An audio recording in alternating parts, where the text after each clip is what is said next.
आज किला police station ने आसिफ अंजुम निहाल अहमद को जज साहब के सामने प्रोड्यूस किया पनाज साहब की कोर्ट में। 7 दिनों की पुलिस कस्टडी मांगी गई थी और उसमें उनके ऊपर काफ़ी संगीन इल्ज़ामात पुलिस की तरफ से लगाए गए हैं कि 1044 जो दाखिले बने हैं उनमें से कुछ दाखिले जो इन्होंने बनाए हैं उसमें ऐसा है कि तहसीलदार की भी सिग्नेचर नहीं है और कॉर्पोरेशन से वो आदेश जमा करके बर्थ सर्टिफिकेट लिया गया है। और उनकी तरफ से ये भी कहा गया है कि कई एजेंट, कई सरकारी कर्मचारी और कई वकीलों के ताल्लुकात जो है ये आरोपी नंबर 15 आसिफ अंजुम से है। तो इसके लिए हमको 7 दिनों की पुलिस कस्टडी चाहिए।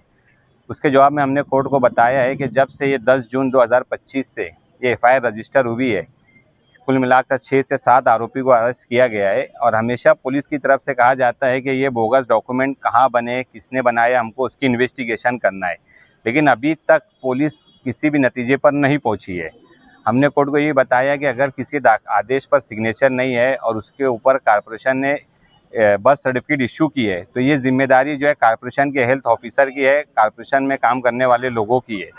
और साथ ही साथ हमने कोर्ट को ये भी बताया कि जो बेस्ट एविडेंस सिग्नेचर का है फॉरेंसिक में भेज के वो चेक करवा सकते हैं। धारणकर जो ऑलरेडी पुलिस की कस्टडी में है, लेकिन पुलिस उस रास्ते में इन्वेस्टिगेशन ना करते हुए सिर्फ मैटर को आगे बढ़ाकर और इसमें आरोपी को एक के बाद एक अरेस्ट कर मैटर को सीरियस बताने की कोशिश की जा रही है कि ये जो मामला है काफ़ी संगीन है, पैसों का तालमेल हुआ है, नेशनल सिक्योरिटी का हवाला दिया जाता है। कोर्ट ने जो है दोनों पक्ष के आर्गूमेंट सुनने के बाद 3 दिनों की पुलिस कस्टडी में भेजने का हुक्म दिया है। अब दोबारा जो है 25 तारीख को आसिफ अंजुम को कोर्ट में हाजिर किया जाएगा।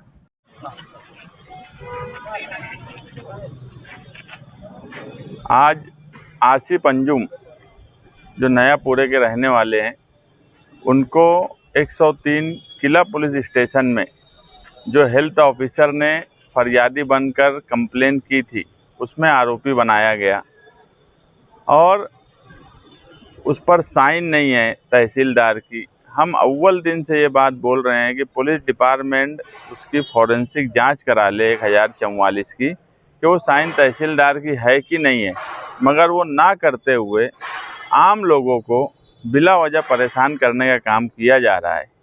मुफ्ती आसिफ अंजुम कोई हमारे साथ रहने वाले आदमी नहीं थे, लेकिन वो मौजूदा एमएलए की ऑफिस में काम करते, उनके करीबी साथी है। मगर जन्म दाखिले के सवाल पर आसिफ शेख साहब और हमने जब माइनॉरिटी डिफेंस कमेटी बनाई तो एक बात हमने तय कर ली कि इस मामले में जिस तरह से फिरका परस्त सरकार और फिरका परस्त ताकतें मालेगांव शहर के बेगुनाह लोगों को गुनहगार बताने पे तुली हुई है, ऐसे वक्त में हम किसी भी पार्टी से मुंसलिक कोई भी फर्द हो, वो किसी भी लीडर से मुंसलिक हो, किसी को भी मानने वाला हो, अगर इस तरफ कभी कोई नदी के इस तरफ कभी कोई आदमी हो, हमारे शहर का भी हो, तो हम इस मामले में कोई सियासी इख्तिलाफ नहीं रखेंगे।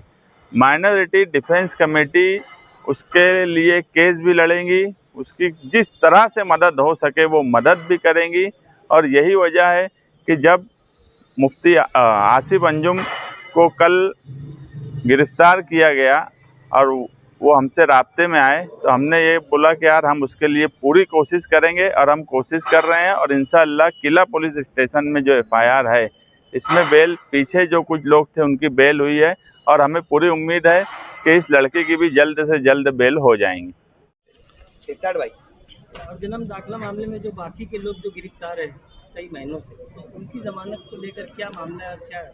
आज सीआर नंबर 40 में पालदेवास साहब की कोर्ट में जो है स्पेशल पब्लिक प्रोसिक्यूटर ने आरोपी नंबर 1 से 3 का आर्गूमेंट मुकम्मल किया है। लेकिन एक हफ्ते के लिए उनके कुछ घर के फैमिली के कुछ प्रोग्राम है, इसके लिए वो छुट्टी पर जा रहे हैं। तो उन्होंने कोर्ट से रिक्वेस्ट की थी कि 1 तारीख को मैटर रखा जाए। लेकिन कोर्ट ने अभी जो है 24 तारीख के दिन जो है तारीख दी है। उसमें आरोपी नंबर 1 सैयद साजिद है और जो दोनों औरतें हैं उनके वकील यानी हम लोग जो है रिप्लाई देंगे। जो आर्गूमेंट शिशिर हिरे साहब ने किया उसका रिप्लाई देने के लिए अभी 24 तारीख दी है।